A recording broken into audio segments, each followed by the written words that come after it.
Një tjetër valë dezinformimi me fladë nga Kremlini ka përshkruar ditët e fundit hapësirën e mediave sociale të Ballkanit.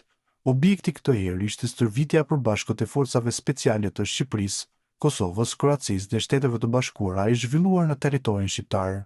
Më 16 dhjetor, në të njëjtën ditë kur shefi i shtabit të përgjithshëm të forcave të armatosura, General Arben Kinxhi, informoi publikun mbi stërvitjen, kanali pro Kremlinit Ribar publikoi në Telegram një analizë për këtë aktivitet. Në të, stërvitja përshkruhej si një pjesë e një boshti antiserb në Ballkan dhe si dëshmi e një militarizimi të rajonit në drejtimin e NATO-s. Postimi që u shpërnda më pas në kanalet të tjera pro Kremlinit dhe portale serbe të afërta me pushtetin e Aleksandar Vučić, u paraqiste bashkëpunimin ushtarak brenda NATO-s si projekt armiqësor ndaj Serbisë. Në realitet, asnjë prej informacioneve të publikuara nuk ishte bazë zyrtare, ishte një përzierje e fragmenteve të deklaratave publike, imazheve nga rrjetet sociale dhe interpretime konspirative. Burime jo zyrtare të Albanian Post, pranë Ministrisë së Mbrojtjes në Tiranë, sqarojnë se stërvitja synonte forcimin e aftësive të përbashkëta dhe shkëmbimin e përvojës mes forcave speciale. Duke qenë se bëj fjalë për forca speciale, informacioni publik mbi përmbajtjen e stërvitjes është i kufizuar për arsye sigurie, shpjegon burimi.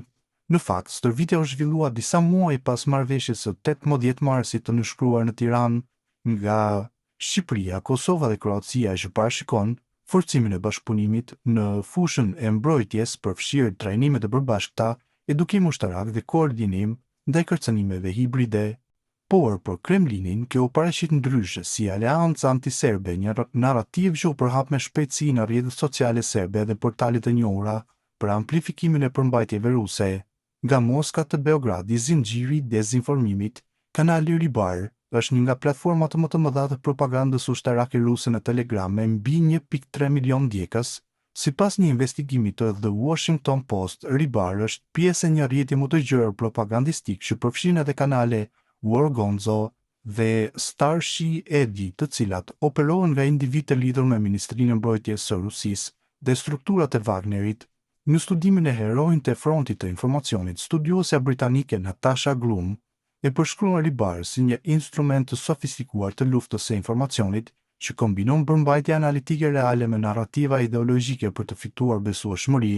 Drejtuesi i kanalit Mikhail Zvinchuk, ish oficer i ushtrisë ruse, përdor teknologjinë ushtarake dhe gjuhën e analizave për të ndërtuar perceptimin e një vëzhguesi neutral, ndërsa në fakt përçon sinjale strategjike të Kremlinit. Sipas Groom, Ribar është shndërruar në një nga bloget amatore në aktor strategjik të ndikimit të jashtëm rus. Eksperti amerikan i marrëdhënieve ndërkombëtare, profesor Michael Shobshikov, shpjegon për Albanian Post se kanale si Ribar përbëjnë një armë të sofistikuar të luftës hibride. Këto narrativa janë tipike për fushatat dezinformues të Rusisë. Qëllimi nuk është të bindë, por të krijojë dyshime, mjaftueshëm për ta bërë versionin alternativ të duket i besueshëm.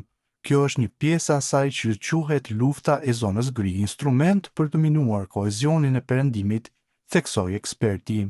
Objektivat e Moskës për çarje dhe perceptim. Në rastin e Ballkanit, Sloboshikov thekson se Rusia e përdor Serbinë si një nyje strategjike për të gjeneruar tensione rajonale. Objektivat janë të qarta: të krijojë ndarje midis Serbisë dhe NATO-s, midis serbëve dhe popujve të tjerë të rajonit dhe të ringjallë mentalitetin ne kundër tyre. Moska po luan me rrënjët historike dhe ndjenjat slave për t'i bindur serbët se nuk mund t'i besojnë perëndimit, thot ai. Njohësi i sigurisë Avni Islami ndante njëjtin vlerësim, por e sheh çështjen në terrenin konkret të Ballkanit Perëndimor. Agjenda ruse është plotësisht në përputhje me politikat e Serbisë si në aspektin informativ, ashtu edhe në atë të luftës hibride ndaj vendet të Ballkanit Perëndimor, veçanërisht Kosova, thot Islami për Albanian Post. Prandaj, mediat ruse të afërta me Putinin dhe ato serbe të lidhura me Vučićin zhvillojnë një luftë të përbashkët propagandistike. Sipas tij, analiza e Ribar për stërvitjen e tetorit nuk është asgjë e re. Pretendimet se Kosova, Kroacia dhe Shqipëria po krijojnë një aleancë të fortë me SBA-n nuk janë zhvillime të jashtëzakonshme. Këto bashkëpunime ekzistojnë prej vitesh, thot ai, duke shtuar se neutralizimi e përsis ushtarake të Serbisë është domosdoshmëri për balancën rajonale, jo provokim. Nga informacionit të ndikimi, Ekspertët bien dakord se forca propagandës ruse qëndron te përshtatja e mesazhit me kontekstin lokal, në një rajon me ndjeshmëri historike ku besimi ndaj institucioneve dhe mediave është i brisht, dezinformimi gjen terror pjellor.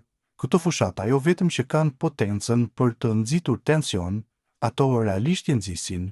Në një mjedis ku njerëzit informohen kryesisht përmes rrjeteve sociale dhe rrethohen nga burimet e njëanshme, efektiviteti i tyre shumë fishohet, shpjegon Sloboshikov.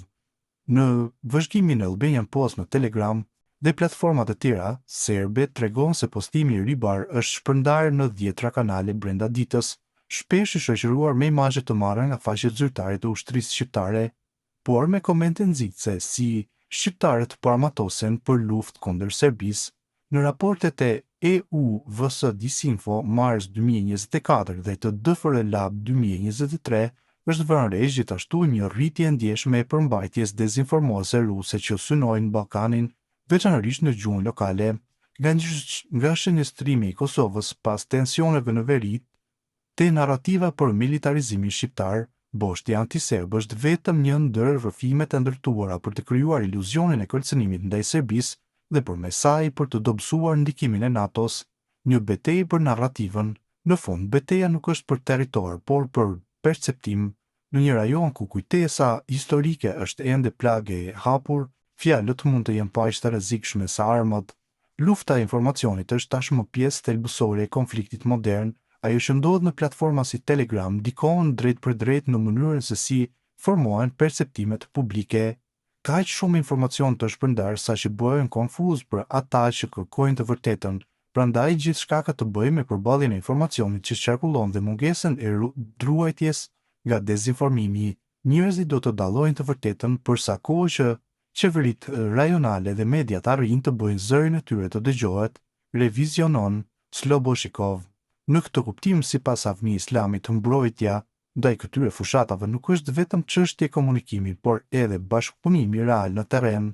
Për këtë arsye, Kosova, Shqipëria dhe Kroacia duhet të hartojnë fillimisht një memorandum e më pas marrëveshje politike ushtarake, që në rast të ndonjë sulmi ndaj njëras prej tyre, të veprojnë së bashku në kuadër të një aleance të përbashkët të mbrojtjes. Mendon eksperti, në këtë luftë të padukshme ku çdo shikim ose like mund të amplifikojë një narrativ të huaj, Ballkani mbetet një nga fush betejat më të ndjeshme të informacionit në Europë dhe Shqipëria bashkë me Kosovën janë tashmë pjesë e saj.